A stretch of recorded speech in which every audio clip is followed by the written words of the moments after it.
안녕하세요. 산소영재TV의 슈니아빠입니다. 오늘은 오랜만에 이유식 영상으로 찾아뵙는데요. 오늘 주제는 바로 음식물 알레르기입니다. 음식물 알레르기가 정말 많은 분들이 걱정하시고 궁금해하시고 오해도 많은 부분이어서 제가 옛날부터 이 부분에 대해서 설명을 드리고자 계속 말씀을 드리긴 했었는데 계속 미루다가 이제서야 영상을 찍게 됐어요. 오늘 알아볼 내용들은 음식물 알레르기는 무엇인지, 그리고 음식물 알레르기의 가장 유명한 식재료들은 어떻게 해서 이유식하는 아이들에게 처음 소개시켜 줄지, 그 내용에 대해서 말씀을 드릴 거고요. 레시피 자체는 되게 쉬우니까 오늘 영상은 이론적인 설명을 위주로 해드리도록 하겠습니다. 자, 그럼 저와 함께 이유식 먹는 아이들을 위한 음식물 알레르기 이야기 지금부터 시작해 보도록 하겠습니다. 음식물 알레르기란 특정한 음식물에 대해서 개인의 체질에 따라 이상 반응을 나타내는 그런 질환을 이야기합니다. 그러니까 몸에 안 좋은 음식이어서 모든 사람에게 해가 되는 그런 문제가 생기는 게 아니고 개개인의 체질에 따라서 남들에게 괜찮은 건데 나한테만 문제가 생기는 경우를 말해요. 예를 들어서 상한 음식을 먹어서 생기는 식중독 같은 경우는 내가 먹든 내 옆에 사람이 먹든 똑같이 배가 아픈데, 음식물 알레르기는 다른 사람이 먹을 땐 괜찮은데 내가 먹을 때만 어떤 반응이 생기는 걸 이야기합니다. 많은 분들이 오해하고 계시는 게 음식물 알러지를 잘 일으킨다고 알려진 여러 가지 음식들이 있어요. 우유나 계란, 밀가루, 땅콩 아니면 다른 과일류들이 있는데 그런 음식들이 몸에 안 좋은 거라고 생각하시는 분들이 많습니다. 그래서 옛날부터 우리 아이들 음식물 알러지를 예방하기 위해서는 안 좋은 음식은 늦게 먹이고 최대한 피하자라고 이야기를 해왔었는데, 그런 음식물에 잘못이 있는 게 아니라 그 음식물을 받아들이는 사람의 체질이 문제인 거기 때문에 이제는 음식물 알러지를 잘 일으킨다고 알려진 그런 식재료들을 어떻게 아이들에게 소개시켜 주는지에 대한 그런 지침도 많이 바뀐 상황입니다. 이미 음식물 알러지가 있는 엄마 아빠라면 우리 아이의 음식물 알러지에 대해서 조금 더 예민할 수밖에 없어요. 실제로 그런 게 부모님 중에 한 분이 음식물 알러지가 있다고 하면 우리 아이에게 음식물 알러지가 있을 확률은 다른 아이들보다 2배 높다고 하고요. 엄마 아빠 두 분 다 음식물 알러지가 있다고 하면 무려 4배나 그 위험성이 올라간다고 합니다. 그러니까 그런 분들의 경우는 조금 더 조심하고 음식물 알러지를 잘 일으키는 음식들을 더 피하고자 하는 경향이 있을 수 있는데요. 많은 전문가분들이 우려하시는 게 음식물 알러지를 예방하기 위해서 식재료들을 많이 거르다 보면 우리 아이들이 영양분을 골고루 흡수하기 어려워져요. 그러니까 특정 시기들을 제한하다 보면 성장에 꼭 필요한 영양분들을 제대로 공급받지 못하는 거죠.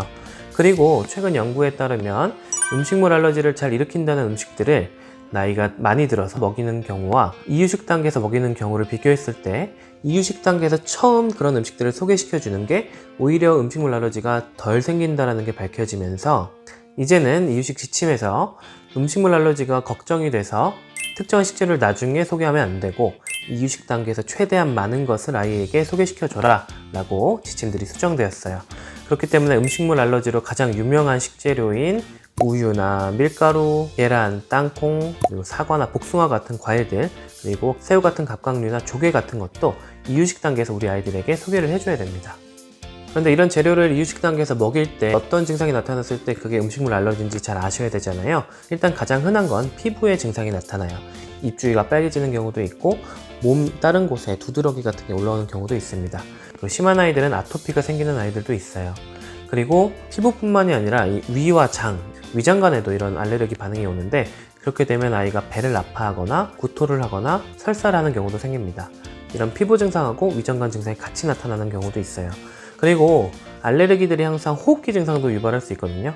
기침을 하거나 숨을 쌕쌕거리면서 숨쉬기 힘들어하는 증상이 생길 수 있는데 음식물 알러지의 경우는 위장관으로 먼저 흡수되는 거기 때문에 이 호흡기 증상만 나타나는 경우는 드물다고 되어 있고요. 피부나 다른 위장관 증상하고 호흡기 증상이 동반된 경우는 발생할 수 있습니다.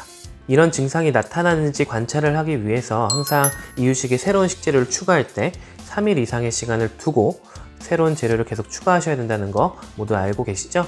새로운 식재료를 아이에게 처음 줬을 때 피부나 위장관 증상이 새로 생기는 건 없는지, 만약에 그런 게 의심되는 게 있다라고 하면 가까운 소아과에 가서 진찰을 받아보시는 게 좋겠습니다.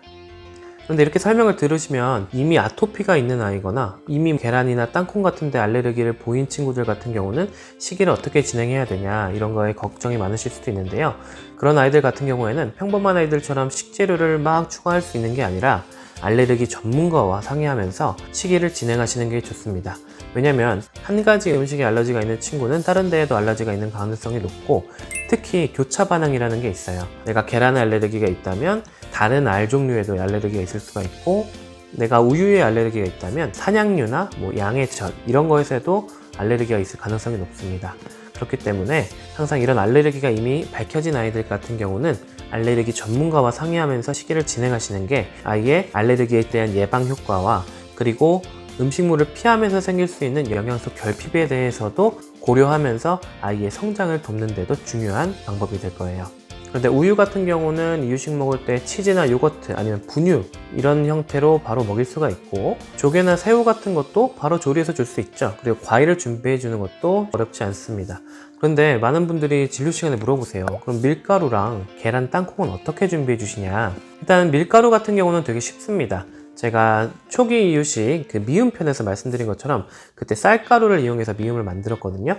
그런 식으로 밀가루를 이용해서 미음을 한번 만들어서 아이가 먹는 음식에 한 숟갈 얹어주시는 것도 방법이고요. 저는 저희 슌이에게 더 간단하게 슌이가 먹는 이유식 위에다가 밀가루를 뿌려서 줬어요. 그런 손쉬운 방법으로 밀가루를 소개해 주시면 됩니다. 그리고 계란에 대해서도 왈가왈부가 많은데요. 계란의 경우는 계란 흰자에 알레르기가 생기는 경우가 훨씬 많기 때문에 전통적으로는 계란 노른자부터 먹이고, 그 다음에 괜찮으면 한두 달 있다가 계란 흰자를 소개시켜 줬는데, 사실 계란 흰자와 노른자를 완벽히 분리하는 게 거의 불가능해요.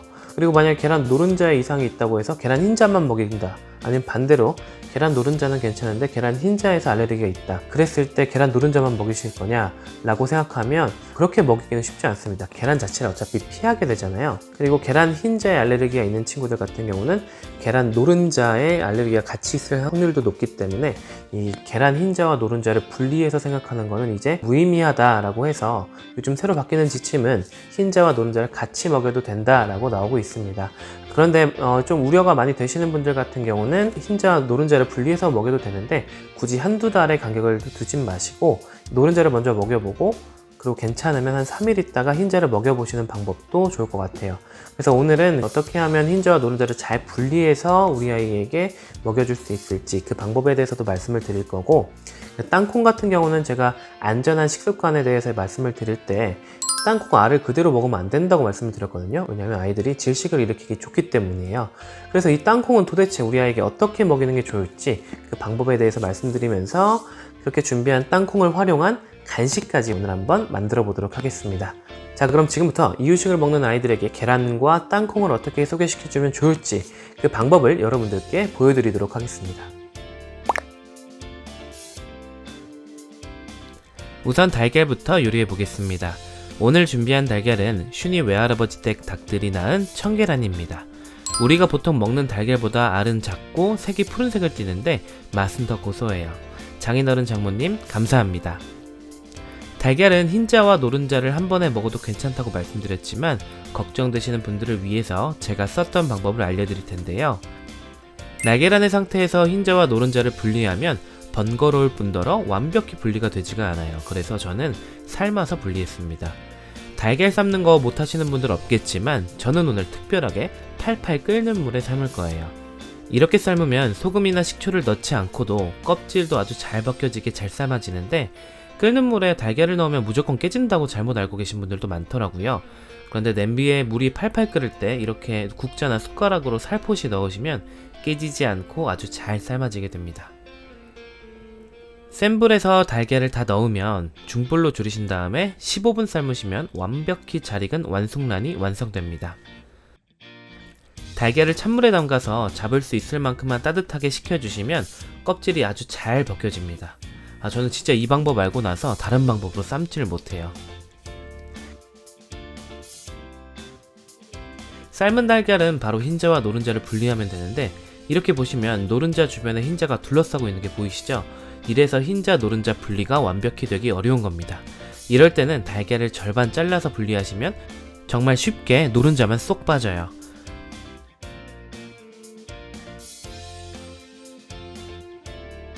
분리한 노른자를 체에 걸러주시면 예쁜 눈꽃 빙수 모양이 되는데, 이 눈꽃 노른자를 이유식에 올려주시면 됩니다. 흰자는 엄마 아빠가 드시면 돼요. 이제 땅콩을 준비해 보겠습니다. 저는 땅콩을 정말 좋아해서 보통 직접 볶아 먹는데, 집에 있던 생땅콩으로 전날 미리 준비했어요. 믿을 수 있는 곳에 생땅콩을 구매하셔서 에어프라이어에 180도에 9분 돌리시면 아주 맛있는 볶은 땅콩이 됩니다. 이렇게 잘 구운 땅콩을 바로 드시는 것보다는 수분을 충분히 날리시면 더 고소하게 드실 수 있는데요. 이렇게 준비한 땅콩을 껍질을 다 벗겨서 믹서기에 잘 갈아줄 겁니다. 제가 뭘 만드는지 감이 오시나요? 네, 바로 땅콩 버터를 만들 건데요.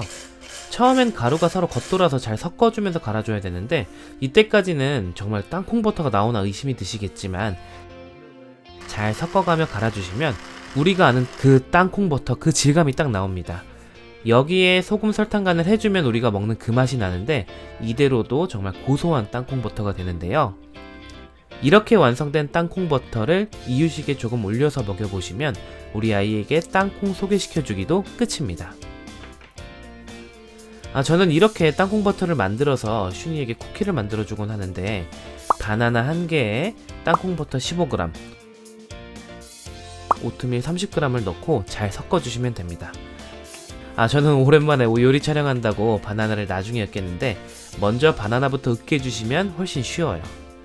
오트밀과 땅콩 버터의 양은 맛을 보시고 조절하시면 취향에 더 맞게 만드실 수 있습니다. 이렇게 잘 섞어주면 반죽이 완성되고요. 완성된 반죽을 종이 호일에 적당히 올려주시고 에어프라이어에 160도에서 10분 정도 돌려주시면 아주 맛있는 땅콩 바나나 오트밀 쿠키도 완성입니다.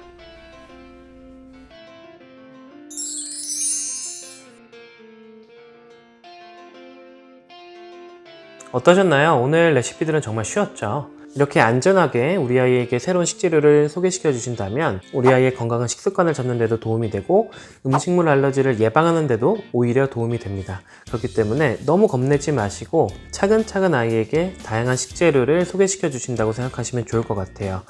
그럼 오늘 영상은 많은 분들이 음식물 알러지에 대해서 가지고 계신 오해에 대한 이야기를 다시 한번 말씀드리면서 마무리하도록 하겠습니다.